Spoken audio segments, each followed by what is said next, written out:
technologies like trees. That is a technology. It is a technology that nature developed itself, right? But the chemistry that goes into making a tree grow is astronomical. We can barely even understand that, right? What makes our bodies work, we can barely even understand as well, right? And so there's all these natural technologies too that we can start to draw off of and understand. And if you look, nature is decentralized, right? These roots in these trees are all connected together through mycelia. And they actually learn to share water with one another. And they create these large networks, right? But there's no central tree saying, hey, I have the water, so you all must go through me. They naturally share it amongst each other, right? So these types of symbiotic technologies, I think, are really important, and the philosophies behind it is very important for this day and age, because let's look at Ethereum, right? This was, supposed to be this technology that we'll be able to use to do smart contracts and blah, blah, blah, blah, but now the European Union's even contemplating banning Bitcoin, but allowing Ethereum to thrive, right? Why is that? Because why have they talked about making vaccine passports on Ethereum, right? That's the dark side of this technology that we can see when it's applied in an improper way, right? And that's why it's really important to understand these philosophies, right? And that's what I wanted to kind of bring here today, is the philosophy behind what we're building and why we're building it. Because, if you don't have those, then it's, there's a quote I usually like. It says, vision without action is a daydream, but action without vision is a nightmare, right? And that's the culmination of a lot of the world, is action without vision. Right? People don't see too far ahead, so we're throwing all of our trash in piles and just dumping it in there. I mean, I just found out today that cast iron was actually taken in World War II because they needed iron for the war, and that's what sold everybody on Teflon pans that now cause us cancer, right? Oh, well, we didn't think about that. Well, now it's too late, right? So you see, and we want to make sure, I want to speak about this today because a lot of us, are building our own crypto projects. We're seeing this light, this possibility that we're capable of doing. But if we don't understand and look a little bit further ahead, we may end up creating the same problem we're trying to get ourselves away from. Ethereum is the embodied example of that, because using it for vaccine passports, I mean, do I need to say more, right? And so, it's even more important now seeing this technology that was birthed for freedom being used against us, right? Like we're seeing with Ethereum. I mean, you could debate what happened with Bitcoin and Bitcoin Cash and all of those other things. We see ZK Snarks is funded largely by JP Morgan Chase, Zero Knowledge Cryptography, Pirate Coin, Zcoin, Zcash, all of those use ZK Snarks, funded by JP Morgan Chase. What does that tell you, right? They're moving in. You can't beat them, join them. It's the philosophy, and we're in there, right? And we're in a battlefield right now. If you guys don't understand, the world's been at war for quite a long time. Now we're just finally starting to see the kinetic forces of that through Ukraine and everything else. The crypto battlefield has been that way for a long time. If you guys remember from being an OG crypto, remember back in the days when you could just buy and sell Bitcoin for cash, and it was just like you're buying and selling Bitcoin for cash. And then our friend Morpheus, they go after him, they go after our other friend Peter, right? They're trying to shut everybody down. No, you can't do that. You're a money transmitter business, right? Back in the day, crypto, Bitcoin had that spirit. But in these days and ages, if anybody's been to the North American Bitcoin conference recently, how many people have their crypto guineas you're going to get, and, oh, buy my token. I'm going to make this app that's going to have a token, and you have to use this token to use my app. Okay, so I'm going to have to go buy toilet paper with this token, and I'm going to go buy, my Uber with this token, and then I'm going to go buy this, because everybody's got to have a token, right? And in order to have a token, you have to have an economic value for the token. So, everybody's got to have a token, but that's just not, I think, what the future needs, right? And there's all these opportunities or opportunists around that. And, when we understand the philosophies that drive the technology, the philosophies that drive any decisions, then it's a lot easier to discern those things that are aligned with that and not aligned with that. And the most powerful vote that you have, your most powerful vote, is what you choose to energize, what you choose to give your money, your thoughts, your attention, your time. That is your most fundamental vote. So the more we give of our time to these things that aren't worth it, we're empowering our enemies. Even getting mad at, the banks, that's giving them your energy, right?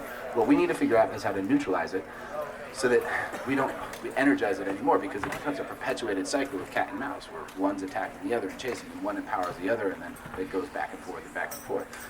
So understanding these philosophies is really important. So circling back to discovering Bitcoin, right? What I loved about it so much was that it took me in, chewed me, and spit me out 10 times over, right? Like, I coded my whole life, really competent coder. I get into Bitcoin. It's just like, what is going on? How is this possible, right? That was what my first thoughts were when I first saw it, because all I know was, oh, well, how do you make money from a computer program? That sounds like a scam, like everybody says, right? And then you start understanding this, oh, wait, well, there's transactions that are created but the coin needs to be minted, so you have people solving this complex issue that other people can't solve, and that actually helps solve another problem for people to transacting over the network, which then creates a fee and economic value that then can be monetized by other people running another program, and wow, you have this virtuous economic cycle through a computer program. And I was like, wow, this is incredible, because nothing like this has ever been done before, right? No one had ever been achieved it, and because nobody had ever been able to think the correct way, right? Satoshi had a unique way of thinking. It's what birthed Bitcoin and birthed everything that we're pretty much doing here today. If it wasn't for Satoshi, we all probably wouldn't be here, right? And that way of thought is something that takes a while to get to, right? That's one of the biggest challenges I found building Nexus, was just learning to think like Satoshi. And that's why, you know, all these venture capitalists throwing their hundreds of millions of dollars at all these projects, I just laugh, because I know the complexity that it takes to build this. It's an art form, right? You can't buy art like that. You can't go and be like, hey, Leonardo da Vinci, we need you to paint Mona Lisa now. No, it comes as an inspiration, right? It comes through the moment. It comes by you being able to see things different enough that you can create these visions, right? And, you know, I know a lot of people that are trying to do things that we've done with nothing, right? And they're throwing millions of dollars at it because they don't have that way to think. They always are trying to put this corporate mindset back on it. Oh, well, who's the CEO? I can't tell you how many people say, well, you're the CEO of Nexus. I'm like, there are no CEOs. I mean, I constantly have to remind people there's no CEOs. You know, it's a DAO. What's that? Why are you in crypto if you don't know what that is? You know, I mean, that's what's happened to crypto, right? All these tokens, and a lot of that came from Ethereum, right? And it's just become this new Wall Street. And that's why it's important for all of us, you know, being here to recognize. And, you know, I can't tell you why you're here. I can't tell you what you need to do. I can't tell you what your role is going to be. But what I can ask you is to think about it. Give it a couple more thoughts. Like, what do I really want to achieve? What do I want to see in the world? And how is this technology going to fulfill that? Rather than, what do I want to create so I can have some sort of short-term problem filled? Like, what's the long-term vision? How do you want to see the world? What do you want to see the world become? Right? And then what are the philosophies that are going to drive you to do that? And then how are you going to adjust your way of thinking to accommodate that? Because you may have the vision of that future, but you may not be capable of fulfilling that vision right now. Because maybe you've worked a 9-to-5 job, you still got some of that corporate programming, I don't know. Right? I know my process, I had to learn that. I had to go through the ringer, right, of unlearning all of my old ways of thinking, right? Instead of thinking client-server, think peer-to-peer, right? Totally new animal as far as a coding concern, right? But from that, we've been able to birth a very beautiful technology, and, you know, because of that, I'm basically, how should I say this? Like, for me, like, I do things because I love people and I want to see the world a better place, right? I build technology from that. Right? We're going to be playing some music tomorrow night. You'll be able to hear kind of that place where it comes from, too. We're going to be jamming, and that's one of the reasons that we're adding music in, too, because it's hard to relate necessarily to code and technology and all these complicated ideas, but we can all feel, right? And music is kind of one of those, one of the oldest forms of the ability for people to share that type of feeling. You know, you can hear a song and you can understand how that person feels. You can feel where it comes from. Maybe from that can inspire. I don't know. Maybe you guys are already 10 steps ahead of me, and I'm just sitting here talking shit. Who knows? But the idea that this speech I really wanted to ring around is that those philosophies, right? And you know, to get us to take a second look at ourselves a little bit and find out what's inspiring to us, what we want to see, and develop things around that, right? Like, one thing that I think is having a token for a different service is not a sustainable economic model for anybody in the future, right? So, you know, that immediately discounts like 97% or 99% of all crypto projects, right? Filecoin is a very good example, okay? Like, they're built by the IPFS guys. I think they raised $250 million. I don't think they've had anything functional come to market, unless I'm mistaken. $200 million. IPFS, shouldn't it be good? Didn't they make something already? Lost puppies. Why? Because they're building it on a failing economic model. I just met the chairman, the head of the board of the Filecoin Foundation when I was in Austin like a month ago, right? There's the head, there's your head. But the problem with that, right, and I'll get into this is a philosophy that drives us, is the spider and the starfish, right? Most corporate structures are the spider. You know, it's got your departments and your legs, and it's got the head, it's like the CEO. So what happens if you cut off a spider's head? It dies, right? What if we chop off one of its legs? It can't walk. But a starfish, if you chop it in half, you guys know what happens? Anybody know? Yeah, it makes two starfishes. Yeah, because it's a decentralized organism. It has all the internal organs in each arm. So you can chop off an arm, and the arm will literally walk off. It's pretty cool. right? It's a very resilient life form because it's decentralized. Even the U.S. military understands the resilience of decentralization. They have decentralized protocols inside the military as safeguards, right? Because you chop off the head, what are you going to do? Are you going to die, right? So that's one of the really important things that I want to express is let's make sure that we don't create the same thing, right? There's so much opportunity now with this new technology, so much opportunity. I mean, we're at the point of converging artificial intelligence, blockchain, augmented reality. I mean, we have so many possibilities. I mean, microsatellites are becoming cheaper and cheaper and cheaper. They're like the personal computer in the 80s. So, I mean, having your own microsatellite in 20 years is not very far off, right? There's so many things coming to a head right now, and there's so many opportunities that we want to make sure that we drive these opportunities with the correct, I don't want to necessarily say intent, because the road to hell is paved with good intentions. And so many people, and what that means is everybody thinks they have good intentions. Hitler thought he had good intentions. He thought he was cleansing the planet, right? It's about your application of what you intend the result to be, but how will you execute on that intent, right? That's the other side that a lot of people negate and they don't understand.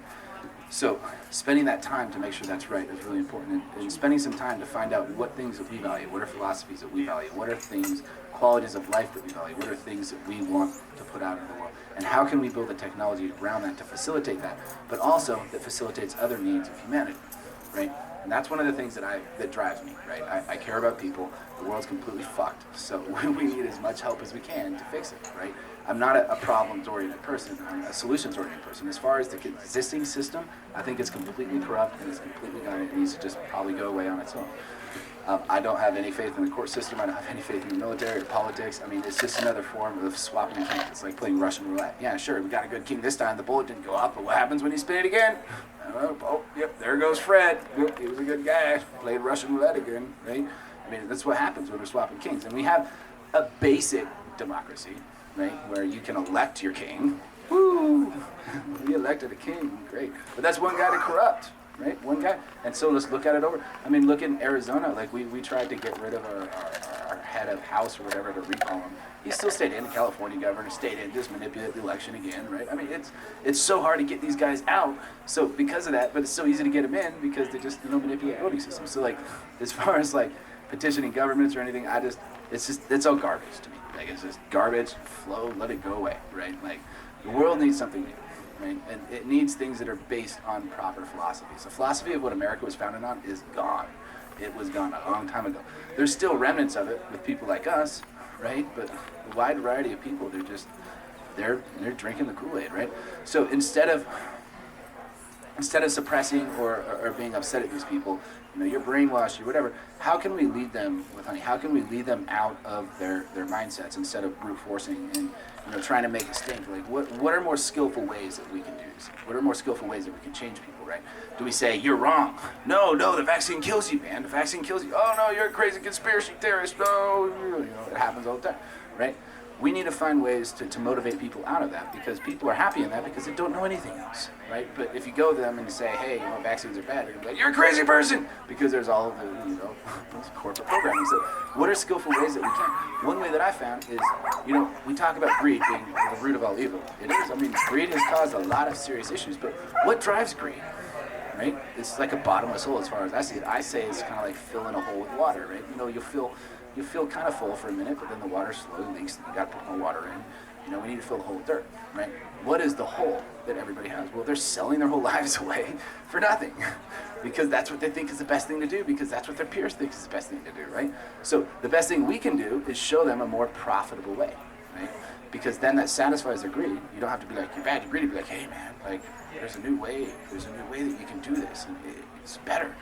Look, there's a new way, and then through that new way, it can slowly deprogram it, right? That's one thing that we do. It's like, help deprogram people in a way where you're not directly grabbing the bull by the horns, but you kind of be like, hey, bull, look, there's some cookies over here. Come over here into this pasture. It's a little greener. See, it's greener. And then the bull's just, hey, man, I found some cookies over here. Let's go over to this pasture. Come here. It's way better than this pasture. I'll just flock over that way, But I don't think people have fully been able to embody that yet. I think Bitcoin started to, right? But Satoshi had to leave for a good reason, because he didn't want there to be a king.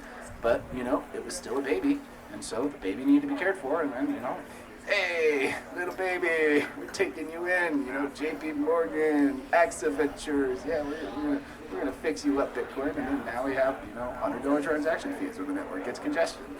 You know, that's how that story ended, right? So, you know, there's a lot of the intent and a lot of some of those fundamental philosophies that are starting to be birthed right now, but like we all have to help that along. And we help that along by building our projects rooted in those philosophies. We're doing it skillfully, right? By looking at these things, instead of seeing these walls and hitting against them, we find ways to guide around those, right? We find ways to incentivize people, because people aren't naturally going to be good. They're just not. They need an incentive. They need incentivization. And so far, the old system has way better incentives than us, right? And that's something that we need to really focus and think about how we can apply, right? And I don't necessarily think it comes from an infinite tokenization model where you have a token for each service, kind of like Filecoin. You know, let's say in the future we have Filecoin operating systems. Like, what, am I going to have to buy Filecoins every time I want to save a picture? But like, what if I have to buy picture coins to buy my camera? I got to go to this exchange and get my picture coins. I got to go over here and get my file coins. It's just not going to work, right? It's everybody trying to push themselves in to make themselves valid, right? But we need to think of how can we fit together instead of pushing against each other. How can we fit all of our projects together so that they mesh into a global ecosystem instead of trying to make space for ourselves? And like, I'm going to push this guy out here because I've got my Filecoin and we're IPFS, you know, or this other one over here trying to push their space in here and make themselves valid. And let's look for things that are necessary rather than trying to make things that are unnecessary, because I've seen a lot of that too in crypto, you know. And it's really unfortunate on one hand, but you know, it's good on the other hand. For, you know, it was expected to happen at some point. People inevitably will try to corrupt something, right? And corruption loves to spread, right? It just does. It's just what happens. I've faced so much corruption time and time and time again. One thing that I've learned about crypto too that's fundamentally missing, EOS and all these projects that fail to understand it, that blockchains don't socially scale either. Decentralized organizations don't socially scale, which means like people can't come to consensus. You know, try to get 1,000 people to agree on something, it doesn't work. Right? But that's what crypto is trying to do. Like, hey, we got DAO. Cool. We got 10,000 people. Good luck voting. You know, there's always going to be somebody. What about mob rules? How are you going to do that? You know, everybody wants to do the thing that one person's doing because everybody's doing it, and then everybody follows. And then what? Like, they follow stuff off a cliff. How do you fix that? Well, it's a DAO. But yeah, but like, how do you fix it? Oh, no, it's just a work in progress. Then why did you raise $100 million for it? It's a work in progress, man. You know, I mean, this happened. Remember the DAO, Ethereum? You remember that, everybody? Yeah. And there's like $80 million slocked on it. Man, it had a security analysis and everything. They didn't know that there was a recursive bug in the Ethereum virtual machine. Oh my God. What that means is like recursion is when a function calls itself. Okay, think of a function as just like a bit of code. And you don't want to like write that code every time, right? So you have a function. It's like, hey, add 5 plus 5. You know, that function does that. But when you call itself, you could do that with like Fibonacci. The function calls itself recursion, right? Ethereum, their virtual machine, wasn't updating the value of variables when the function called itself, but they allowed the function to call itself, but they didn't update the value. So you can just like call the function over and over and over and over again, and it didn't update the balance. So, you know, $80 million later, Ethereum forks, and here we are, right? So I'm seeing, so fundamentally, like, we need to understand pretty much everything needs to be decentralized, right? Everything needs to go. Like, it's just bad. Like, and anything of the old coming into the new, like, it just needs to go, right? Like social structures, they're autocracies, they're plutocracies, they're technocracies. Technocracy is a society that is controlled by technology. That's kind of where they're trying to push it. Autocracy, you know, one guy, auto control, blah, blah, blah. Plutocracy is one run by money, right? This is another problem with DAOs. How are you going to do the vote? Like, oh, well, you buy it. Well, how are you going to compete with $60 trillion of money, of fiat, when you have markets that are driven by fiat? What are you going to do? They have all the money, don't they? So, you know, how easy is it? Oh, this is a $40 million, $100 million company. Oh, it's $50 million, Bobby. We can just go buy all the vote. Look what Elon just did. Hey, he took over Twitter, $44 billion, but still, we can do it, right? So that creates a plutocracy. You know, how do we solve these issues, right? We do it through other means with like trust and time and stuff like that to kind of equalize it and make it so you can't buy your way and you have to buy and, you know, spend your time. But, you know, the philosophy of that is like richer people, time is worth more, so they're going to want to use their time less to do something for, you know, silly little peasants in their trust. And then you can't ever get time back once you spent it, right? So, like, take a time machine, asshole. You know, they got 5 years on you. Sorry, you know, you're the new guy. But anyway, so we really need to reimagine everything, right? We need to reimagine how we relate to each other, how we connect to each other, how we organize ourselves, right? I mean, even conventionally, you always are going to have a Hefe, you're going to have a Hefes, or whatever. You're going to always have the spider architecture, right? That's a fundamental thing that I see repeating over and over and over and over and over again. A lot of crypto projects, they always have a CEO, CTO, CFO. You know, I mean, we did that for a time. Danny remembers that office. It ended very badly. Nexus is allergic to stuff like that, right? That's where I got some like top-notch like corruption front stand. Like they wanted to hire a CEO who was this vice president of Allergan Pharmaceutical. They're the ones that do Botox, right? So we had like Harvard biz guys like coming in and like, Colin's just a kid, he doesn't know, blah, blah, blah. We need a big, that guy got roasted. But I learned all his algorithms, Harvard business. They're dirty. They are so dirty. That's all Harvard Business School teaches you about, how to fuck people. Literally, that's all they teach you. This is how you do it legally, blah, blah, blah, blah, blah. So, anyway, from all of that, it's really driven my philosophies further, right? I'm gonna try to circle it all back. When we don't understand why we do something, right, then we'll end up creating something that we didn't intend to create. Now that we're in the midst of all these powerful technologies, like you can create global economies now with crypto. That's pretty powerful technology, right? Even if you're making a token for an app, you're still building a global economy, right? We can develop artificial intelligence algorithms that can start to map more than we've ever been capable of, and might even start thinking for themselves, right? You might want to think that one through a little bit, right? Because we all seen all the movies, right? What happens. So, because of that, it's just really important for us in this day and age to understand these things and to focus on those philosophies first, right? To let everything come from that vision, from those philosophies, from those ethos, those morals, those things that we have decided to be our contributions, our gifts to the world, and let the technology be a manifestation of that. Because if we don't spend that time doing this now, we could end up creating problems further down the road that we didn't intend. In some ways, Bitcoin has solved these problems, but in other ways, it's created a whole new set of new ones, right? And we don't want to do that again, right? We're at a time where we need to get things done.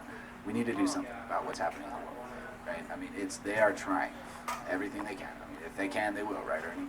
They will, and they have. They've been busy, right? We got to be busy too, right? And sitting around and being mad at them like isn't going to change anything.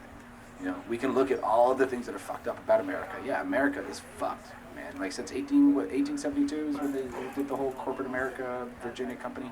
I think it was right after the Civil War, where it went from a republic to a corporation, whatever. America's been fucked for a long time, right? If you look, I mean, even the Gadsden purchase of Lower Arizona that includes Tucson and Bisbee, that was purchased because they wanted a southern railroad line. Who ran the railroads? Rockefeller, Rothschild, all of them, right? So, that shows a direct influence of, hey, we just need to buy a little bit of a state from Mexico to add, because we want our railroad, right? The railroad company's been in the U.S. government since the beginning.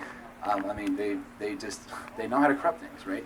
And the way the United States was designed, it wasn't really designed with these safeguards in place. If you read what some of the founding fathers said, they said, the United States is designed for a religious and moral people, right? It needs ethical people in power for it to work, because it's just like still one person in power calling the shots for everybody. Even though you vote them in, how do you get them out? You can't, unless you try a recall, but then how do you do a recall if their, votes are manipulated, right? So, there's so many problems with that, to me, like, it just needs to be discarded, right? We need to focus on creating our own little bubbles, our own little spaces where we can practice these new things, and we can also protect ourselves from them. One of the ways you can do it through legally is through private membership associations. That's a structure that you can put land within, and that puts you in your own jurisdiction. That's actually a back door that they've been using. If you ever heard the country club, right? The cops have no jurisdiction. It doesn't have any state, local, county, or federal jurisdiction, which means if it gets to a court case, they throw it out. This is based off of medieval common law that made its way into U.S. law through case law from the Supreme Court. It's got about 70 Supreme Court cases, right? So private membership associations, those are really important for protecting yourself legally, right? Developing your own social organizations that don't require central leadership. That's really important too, because everybody's so predisposed to feel like somebody knows more than them.